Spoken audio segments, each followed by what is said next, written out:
Hey, and welcome to another episode of Ask Mom and Dad. I'm Greg, I'm Tanya. and we're sitting here at the same table. Why you looked at me? Yeah, I looked So at you. say my name? Yeah, that was it. You are, as usual. My wife proves to be the most intelligent person in the room. She can pick up a visual cue. The problem is, though, if you would have looked at me, I would have just looked at you like, "Huh, what?" 'Cause you're skilled, and I'm not. I'm lacking in the skill set, and that's just a reality of what it is to be male in America. Yeah. And so, welcome to our life. We are going to talk about a lot of things tonight, I think, and we've been chatting prior to this about things to talk about. And first off, let's see, we're gonna. I've had one of those days. Have you ever had one of those days where you're like focused on something and then you Aren't? then you aren't? Well, no, it's for me, it's more like I'm focused on something and then I go, oh man, I've lost my focus. I need to get back to it. And it's night because the day has passed while you were not focused on it. I like lose entire. I know. It's not blacking out. For the record, I don't drink. So I don't think it's blacking out. If there's been any disturbances. I think it's more that you stay up way too late. So therefore, during the middle of the day, you're just kind of, it's your normal sleep pattern, and you just kind of zone out. Well, that's a secret I didn't want out there. Are you sure it's not that I'm blacking out and doing some superhero stuff and then coming back? And, that's possible. I mean, it's all possible. Has there been any disturbances in the force over the course of the day? Because I've been. What force? I don't know. It depends on which philosophy you ascribe to. Or which comic strip. Yeah, which comic strip are you in the DC world, the Marvel world, or the Star Wars world? I think Star Wars is its own world, right? So it's a Disney world, though. Fortunate. It's a Disney world. The point that I'm getting at here is there's a lot of philosophies out there, a lot of different ways we can look at the world. Yeah, and there are. And so and some I know are you real. didn't think I was going to get a segue, but I had a segue in this going somewhere. And one of those things is, that we deal with in philosophies is what's right? What can we trust? I mean, granted, we can draw from all of these fantasy philosophies to help illustrate a point. They make life interesting, and storytelling is the way in which we communicate. So when we have stories, even if they're fantasies, even if they're stories that we've made up, we use them to tell greater truths, greater principles. Yeah. And but nonetheless, we're all trying to get our mind around information that's going to help us survive life, or have a legacy of life that lives beyond us, that can be a little bit more. That we would have some meaning to why we're doing this. We're not just animals on this planet eating grass and. You eat grass? Well, salad. It's the same thing. It's our version of it, right? Yeah. We eat leaves. We're rabbits. We're not just rabbits on this planet eating. No, that opens a whole can of worms. Never mind. Yeah, well, we could go around about. What can I say? I mean, we're hoping we don't eat worms to find either. Purpose, just to be I clear, think is what you're saying. Yeah, purpose, point, relevance. Well, and leaving a little bit of something in our wake that says this was important or this mattered, or pointing to something that, for us at least, would be eternal, as opposed to just stop when we die. Right? That's what you were trying to say. Yeah, and let's just frame it this way: as parents, and since this podcast is called Ask Mom and Dad, we want to make sure that our kids are carrying forward something that has meaning. Our legacies live through our children, right? And so, well, it's not just there, obviously. If you don't have children, it's going to be, whoever you affect or whoever you influence. There's a lot of people out there who are very busy trying to influence other people's children that don't have children of their own or know what's going on. But that's a point of bitterness with me. So let's move on. People without kids telling us people with kids, telling you what it's like to have your child with a midwife when they've never had a child before, and they're telling you how it's the stupidest thing they've ever heard of. Or the other angle on that, when other families help to raise other people's kids who have struggled or whatever. We're going to get into that probably next podcast. But yeah, you had some families who spoke wisdom into your life, and you were thankful for that. Yeah, that's surrogate families after the fact. Yeah, that's definitely true. I mean, people who fill in the gaps for you and help you sort out knowledge. And for me... Yeah, or apply it maybe. Or apply it, yeah. Because that's the thing, is knowledge, right? So we live in a world that is full of information. Like, way fuller than information. I can think back to, the Apostle John when he wrote the book of John, and he said if all the books of the world were to try and take what Jesus did on earth, they wouldn't be contained. If he had a concept of the internet, he might have rethought that closure. All the internets could never control the entirety of what's going on in the world I think and the what is being point held out is there. that they couldn't be written even. Like there's not enough time, enough people, enough Studio burst. just energy, whatever, to get all of that written. I think that was kind of what he was saying. And then the volumes would go on, and I think that's true for the internet. I think there's lots and lots of writers out there, lots of people trying to give all their angles on wisdom and whatever, but only some will stand, only some will last, only some will be passed on, even in cyberspace, because it's not that everything was meant to even last forever. I don't think some obviously God purposes will last. Well, people search the internet all the time nowadays, and looking for how to live our lives. Okay, first off, let's just take the difference between wisdom and knowledge, and then we'll talk a little bit about that. And then I have a question. Okay. First off, knowledge is what we just talked about. It's information. It's all of the details. If John's comment at the end of John, if all the books of the world, all the information volumes of the world, the time it would take to write down what we saw and experienced in 3 years of Jesus' life, it couldn't be held. It's just that's how voluminous it was. It's a hard word to say, voluminous. But so informationally, it's information. The question is, what do you do with that information as it applies to your life? The old adage, to know a tomato is a fruit is knowledge. To know not to put it in a fruit salad is wisdom. In other words, it doesn't apply to a fruit salad. That's not the right mix of things. I would say that I have that same issue with so many different ingredients in the kitchen. I don't know that I should put this spice into something because, I don't have the wisdom to know. Okay, and then there's the other angle on know that you've been talking about recently in your sermons that is a little more experience and life and truly understanding something that's deep and touches you and is part of you. So there's knowledge that kind of rests in an informational setting, and then there's knowing something, which is more of a ingesting it intimately, and then there's wisdom that's a complete other angle on this, right? It's more of how we're going to use these. The experiential aspect of knowledge. Okay, first off, we use the Old Testament and the New Testament, or let me rephrase it, the Greek and the Hebrew worldview of things. For the Hebrew, or for the Jewish person, the idea of knowledge, the word know, is an experiential word. It covers like a vast, 900 odd usages of it in the Old Testament. And it's vast. And everything from the breaking of a covenant deal or of a contract to sexual engagement. It's broad. To know something is an experiential term. In the Greek concept of know, we get the word gnosis. Is a little less broad, and the idea that one is that acquiescence to information, and then the other one can get into the experiences aspects of it as well. But so they've kind of pulled this out and made it its own little thing.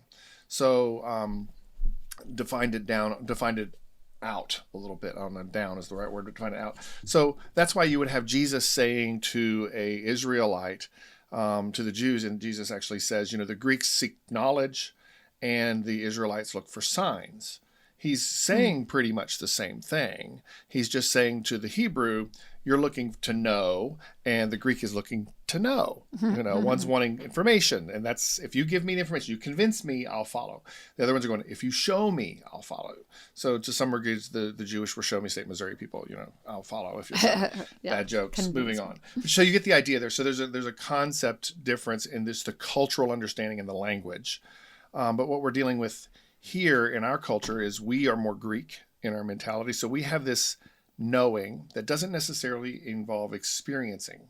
And the Greeks weren't wrong to break that out. I mean, in the sense that, I know it's sunny outside, but if I don't go outside in the sun, I can still, and if I'm in the sun and I feel the sun, I know it both experientially and, so I can categorize. It doesn't make it necessarily wrong. But the Greeks were fascinated with this separation of experience to it. And that's why an entire theological construct comes out of it, where they would be to escape the physical, to get into a gnosis, the secret knowledge, to find this thing and to live in this ethereal, non-knowing realm. Okay, so is the secret knowledge closer to what wisdom would really be? No, I think what we're talking about with wisdom is, what do we do with the information? Now that I know a thing, how do I engage it in my day-to-day life. Apply it. Yeah. How do I use it? How Yeah, do wisdom I is more about turn it into how am I doing life. depth or something. Right.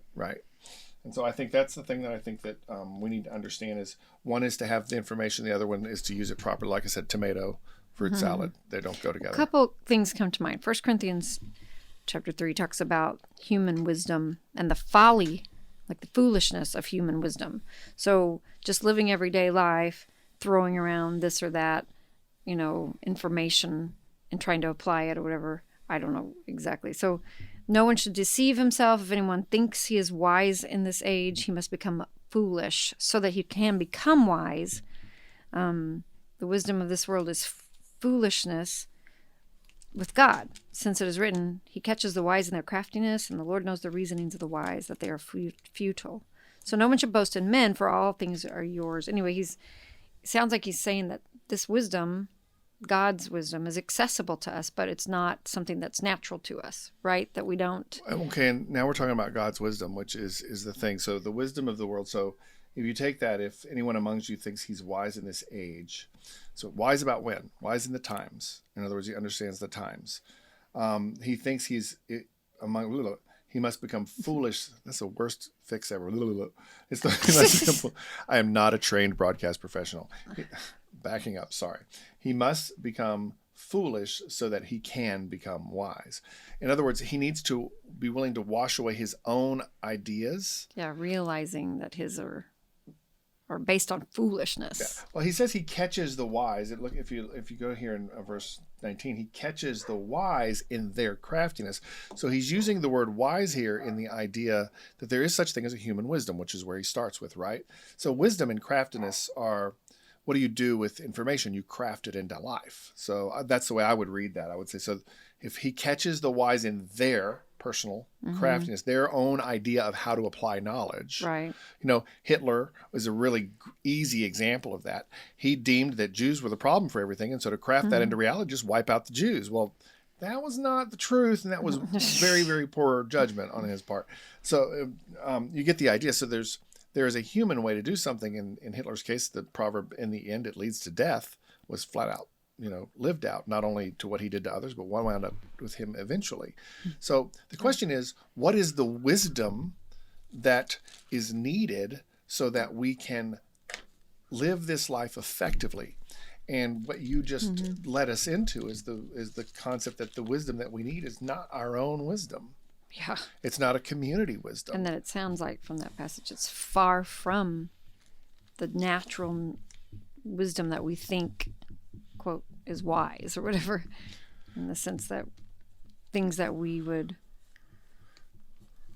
Well, let's come back to that. Let's circle back to this in a minute. Let's say, what are the places that people look for wisdom? Okay, let me read this chapter and why I was asking that question anyway, because this is what made me think of this. Yeah, sure. Read the chapter and this few pieces. Not the whole chapter. No. Read the book. Start page 1. Finish on. Well, the answer is verse 13. I'll come back to the answer in just a second. But what I was reading and kind of questioning before I kind of saw, there's the answer. Whatever it was. That God, it's Job, and Job is talking about, to me, he's kind of talking about this subject, like what are leaders and what is wisdom, whatever. So he says, God leads counselors away, stripped, and judges he makes fools. He looses the bonds of kings, and binds a waistcloth on their hips. He leads priests away stripped and overthrows the mighty. He deprives of speech those who are trusted and takes away the discernment of the elders. He pours contempt on princes and loosens the belt of the strong. He uncovers the deeps out of darkness and brings deep darkness to light. He makes nations great and destroys them, enlarges nations and leads them away. He takes away understanding from the chiefs of the people of the earth and makes them wander in a trackless waste. Anyway, it's kind of just interesting because to me, these are what we look to. A lot of times we look to counselors or we look to in your read, I got judges, right? In your read, I got counselors, judges, kings, priests. The mighty, the trusted, the old, the princes, the strong, the darkness, which would be the Greek gnosis, the mysterious knowledge. Okay. Nations and chiefs, which we have a commander in chief. So, Yep, you there you know, go. the places that we traditionally look, and governments are listed here in a couple of in different ways. He says these things. So it sounds as if, obviously, God is kind of attacking all the different sources that we think we usually look to for wisdom. And I say that we usually do because this day and age and the things we're seeing on our streets these days, Don't feel it's that kind of way. right the opposite. Yeah. Kind of feels like we're all searching for, I don't know, mob rule, which obviously would be the judgment or the wisdom of what, 20 somethings? I don't really know who all's out there, but it seems as if it's not a corporate just wisdom seeking. And obviously, verse 12, I mean, and verse 13 are the answers to this. For what I was struggling with was, why would God break all that down? And obviously it's because in his hand is the life of every living thing and the breath of all mankind. Does not the ear test words as the palate tastes food? Wisdom is with the aged and understanding in length of days, but with God are wisdom and might. He has Where are you counsel reading again? and I don't think you understanding. referenced that. So I'm reading Job 12. Job 12. That was- I yeah. knew Job. I didn't get the 12 I part. started with like verses 16 through 24 or so, but verse 13 is with God our wisdom and might and his counsel.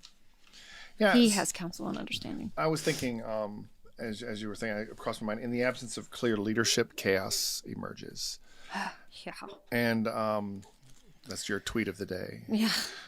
So our kind of question is, what are we doing these days when there seems to be no wisdom, or it seems to be difficult to find those who are wise? They're there, they're speaking, they're just not loud and boisterous like the riots or the mobs or whatever we're kind of hearing from, right? So how do we How do we deal with? function in these days of where How do we that function seems to in a be world that's torn going down? crazy around us? Yeah, I think that's the question of the day. What do I do in a world that's going crazy? How do I operate when the How do I things find I've wisdom when the depended systems on fail? before? Yeah, because we've depended on these systems. We've depended on knowing that. Well, we've said even on this podcast before that our country was built on a foundation that gave us systems and laws, and for the most part was a pretty good structure for civilization to be built on. And by civilization, I mean civil structures for laws and for governing bodies and for cities and, towns to operate and whatever. And it has functioned fairly well. It seems to be breaking down these days, and that's because I think the trusted places of wisdom have been either doubted, cast in doubt, or shot with arrows, I guess. In Well, that yeah, sense. you're right. We are living in a political age where the American system is being challenged in a way it hasn't in a long time. Whether that's good or not, I don't think a challenge is ever a bad thing. I think that the way things are being challenged right now is a terrible thing. I'm not gonna hold my cards close to the vest on that, because I Only think in we're the sense that- creating chaos where none needs to exist. We can't solve problems by refusing to find a common ground to have a conversation. Now maybe we'll talk about that next time a little bit, but because at the recording of this is today, was the verdict for the Derek Chauvin trial and the George Floyd death in Minnesota, and that our justice system came down with a verdict, and we followed some things. I was reading real quickly on that. I was thinking about Thomas Jefferson made the comment about what did he say? I wrote it down, I think. Let me see where I put it. And we'll come right back to it. I don't want to spend much time on this, but yes, I wrote it down. Where did I write it down at there? Here it is, I think. It's better to toss up a cross and pile, which is in his day heads or tails, a coin. Better to toss a coin in a cause than to refer to a judge whose mind is warped by any motive whatever.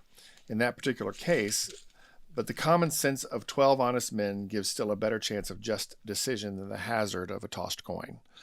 So, the idea is in this point, he's saying, 12 honest people. So the idea of at this point in the country, they're putting together a jurist system like we enjoy today. And we had 12 people that came out with a verdict. So, but there's questions, and people are coming around as to still the kind of country we live in, how we can impact and influence those kinds of things.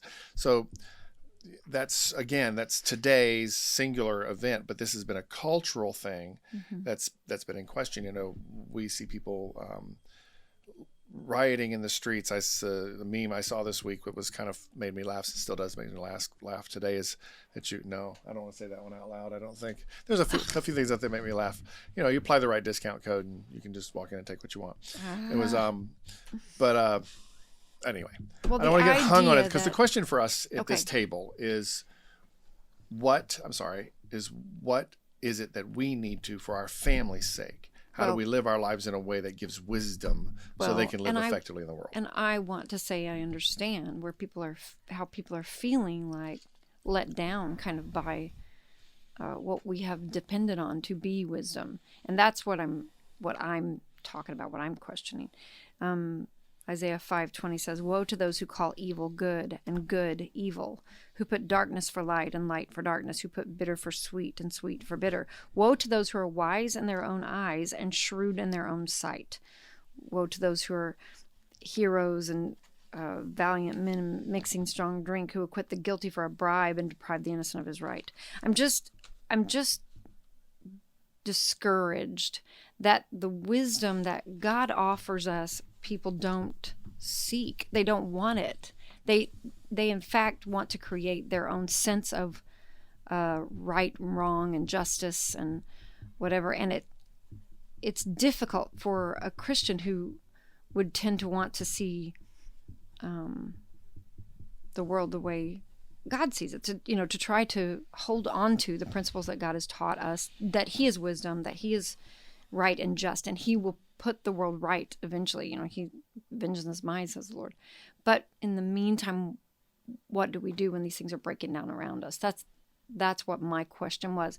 And even Job saying that God is wise, but He will break these things down. This is something that kind of, I guess, has to be broken down. Like you said, it's not something that shouldn't be broken down in the sense of it cannot build itself up. And there, I think it's Colossians that says, against the knowledge of God. Those lofty things have to be torn down in order for us to look to God sometimes. Mm-hmm. But I think it's getting to a desperate place, because this country has been, in the past, has tended to at least believe in the premise of looking to God. Maybe we haven't been as good as I thought that we had tried, but maybe that's where God is breaking it down to remind us, or to show us the places where it's... Okay, so the reality is this. If we, in my view, the reality is this, that whenever you have one person, you have one system of beliefs, and there is no chaos, because that one person is unto himself. As soon as you add a second person, there's conflict. And the larger that group goes, there's potential for conflict. The larger that group goes, the potential for that gets larger and larger. America's huge. Mm-hmm. And massive. And bigger, so the idea of us, we have people in this country who can't believe that the election went the way it did in like November. And I could say that's true for both the winning side and the losing side. Both of them, I can't believe it went the way it did, because they see the world so differently. And then in those groups of people, there's factions that break down, because they're, again, what you asked was, when our systems fail us, we have people who are looking to a human system, the craftiness. Go back to Corinthians, where you talked about the craftiness of men, and He catches the wise in their craftiness, right? So God foils that. We are crafting our own solutions. And the Bible tells us that a man who is wise in his own eyes, eventually is going to wind up leading people to, and as well as himself, down the path of death. Mm-hmm. So if wisdom begins and ends in the heart of men, then death is the end result, because mankind is destined to one life and death, and then after that, the judgment. So if the person is looking for the solutions from within his own craftiness, to use the term, then there isn't going to be any hope. So the answer to the question that we can muse upon for a bit is he must, that what Paul is saying here, if no one should deceive himself, if anyone among you thinks he's wise in this age, the wise person of the 2020s, or the wise person of because right now we're in a new age, right? A new decade, 2020s. He must become foolish so that he can become wise. So the first thing that you've got to do if you want to become wise is be willing to let go of your own craftiness.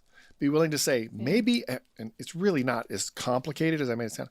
Maybe it's something as simple as saying, maybe I'm not right. Yeah. Maybe someone else has an idea that's, yeah. Maybe there's something bigger than me.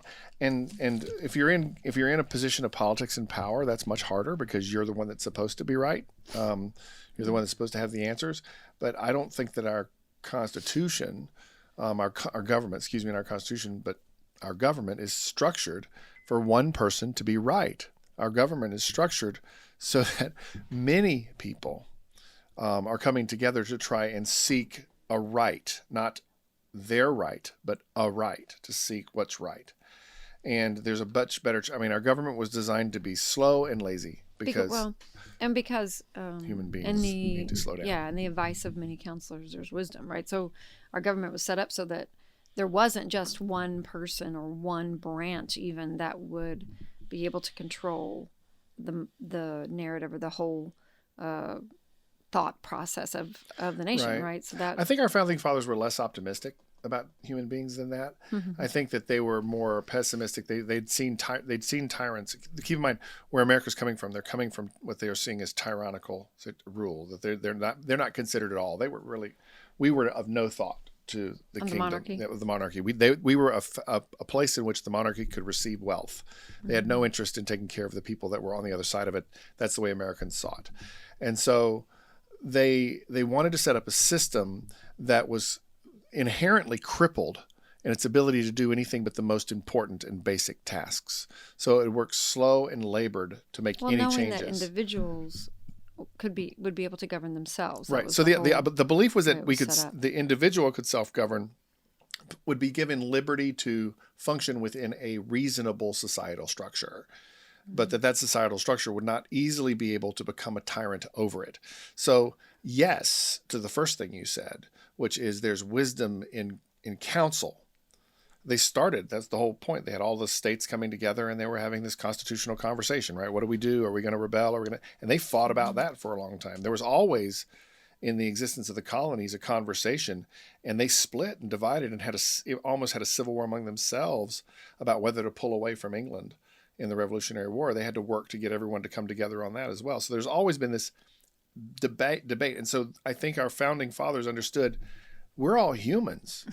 We may come to some good craft on our own, but God is the only one who really knows. And our best bet at hearing God's voice in all of this is that we're all talking, and that we set up a structure so that no one of us can take the ball and run with it and ruin everything before we have a chance. And I don't know that they would word it this way. Some of them would, before we have a chance to hear what God is doing or to actually receive the counsel of God. So I could make a point off of that. It's interesting as I'm thinking about it, and I'm talking too much, but bear with me. My thought is, isn't it interesting to think of it this way for you and me in a simple application? We are best designed, if we take the wisdom of our founding fathers and combine that with what we looked at in 1 Corinthians. Is it 1 Corinthians we're looking at here? Yeah. In the idea to say, I might be wrong, to be willing to say that maybe I'm not that wrong, to set up a system around ourselves that keeps us from running off and doing something stupid before we can do it. In other words, something that's there to trip us up. The government is... Talking about marriage? Marriage exists to stop me from doing what I want. No, that's not what I'm saying. I'm talking about, I'm talking about the church. I think that the community of Christ, we are given that so that we have people around us who can say, Tanya, that's probably not the best idea for you to do that. And you're like, but God told me to do that. Well, none of us here are hearing God the same way you are. Maybe we should have a conversation about that, because we do tend to think that when we have a great idea, it's probably God talking to us, right? I I don't know about you, but I've been Everybody thinks that pastoring way, long but- enough to where I've had more than a few people tell me that God told them something, and I'm going, I don't think so, sweetheart. It's not God. Mostly men. Women don't. No, that's a pretty fair bet. And you Comes call from him both. sweetheart? Yeah, Anyway. yeah. When they're the really, point really is- not that smart, I Yeah. might just say, I don't know, so sugar. Okay. I'm not so sure. The point being that even, and I was serious about marriage, to some degree, God has given us these institutions, these safety nets that we can trust each other, that we should humble ourselves, submit ourselves a little bit to someone else's ideas, because ours are not going to always be the top-notch best, like you're saying. And it might not be that we have a bad idea, but we may need a support system around us even to carry out what a good idea would be. But all those angles on life, on wisdom, makes it so that more people around us usually will lend to checks and balances, like what would be in our country. Whereas right now, we'll say, what's the difference then? Why does it seem right now that we have a movement out there that feels mob ruled and no wisdom applied? Instead, it's shout and get your way, plunge through, even destroy things so that you get your way. I feel like that's going to be our next talk, is going to be about these children running rampant. What are these adults supposed to do to The children have you run know? amok. And yet we have a few Who gave the kids the so-called keys to the adults car? Sorry. speaking into it, trying to act like they have some sort of wisdom to add, and seem to be stirring up the pot worse. I believe that God has given us some wisdom that we should be pulling on that we're not. Basically, And I think that what's, the big question here is, how do I find, where do I find wisdom when the system fails? Well, first thing is, we're asking that question because there's an assumption that the Inquirer is saying, I've looked to government, I've looked to what you listed in Job's, I've looked to the old and wise, I've looked to the powerful, the counselors, the judges, the kings, the priest, the mighty, the trusted, the mystic knowledge, the whole list of things, right? The chiefs, the commanders in chiefs, the government. And I would even say that the church could fall into that. I've even tried to find it in there. What do I do when it seems like the world's going crazy around me? Who do I trust? Where do I go for wisdom? The answer to that is the first thing you do is you acknowledge that maybe the reason you think the world is going crazy around you could be something in your own reckoning, that you need to say, maybe I'm wrong. Maybe there's something going on here. But then the second thing is, where do I go to find true wisdom? Well, Job reminds us that only God has that.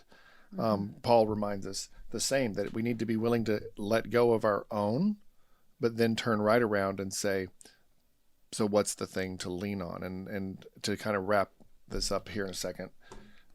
Well, and also to know that God is trustworthy with that. Right. So that the things we want, quote unquote, right now seems to be justice and all these words that are thrown out there to even the playing field or whatever. To know that God is the one who's the author of all these things, wisdom, of justice, of truth, and of seeing full view of things, not just one little perspective, which is all we have. We don't have the full view of things. So when God says, like in Isaiah 61, "For I, the Lord, love justice. I hate robbery and wrong. I will faithfully give them their recompense." And he's talking about helping out the innocent ones. He says, "I will faithfully give them a recompense, and I will make an everlasting covenant with them." He's also talking about his own people. He will defend them. He will do what he said. Vengeance is mine, says the Lord. But we tend to want our own way, I guess. We want our own vengeance. Right. We want our own, quote, wisdom to make sense to the world, or to, publicize right what we think is best. And that's tearing us up. It's tearing, I feel like it's dividing more than it is uniting. Well, and you have to be able to say, for your own sake, I'm probably not the source of all things, right? Yeah. And so then you have to put yourself into a place where you can best be sourced, as it were, back to that which is. And we know that God is that. That Jesus is the one who says, "I'm the way, the truth, and the life. In other words, the way for the Jew is that's that speak about the experience. You're on the journey, right? I'm the way, I'm on the journey. I'm the truth, I'm the information you need. I am something you experience truth fully. And in those things, life exists. He's all three of those things. It's not something, it's not just knowledge, it's not just experiential. It's life comes from being and walking with the one who is the source of those things. So guys, I'm going to tell you this again. If you're not in a church, what's your problem? Why wouldn't you be in a place where there's a bunch of people, and I want to point out, are just as screwed up about it and confused about it as you are, and some very opinionated and some acting very much like they're deceived and think that they know the answers because they're all that smartness. Well, the reason you go to a place where there's a lot of people who have different points of view, but all are adhering to the Bible is because in that mix, the truth emerges. You know, Jesus's wisdom is to be found amongst those spiritual leaders and the people in your life. I think I'm saying that right. And you're going to find spiritual leaders that are screwed up too, because they're going to make mistakes at least. I mean, but they're going to point you in the right direction. That's well, yeah, I don't want anyone to be a follower of me. I was thinking about that the other day. All the followers I have, so many followers.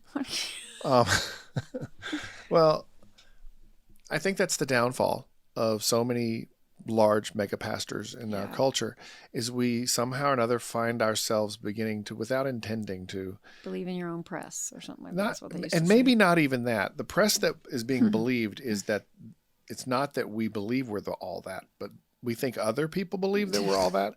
So we're not acting on our own belief. We're acting on, I don't know what they believe and I don't know what I believe, but I'm guessing that they might believe something. So I'm trying to behave according to what I think they believe I'm supposed to be. If that made any sense to you, you were paying a better attention than I was. But the idea is I think we're acting in such a way as what we think other people want us to be.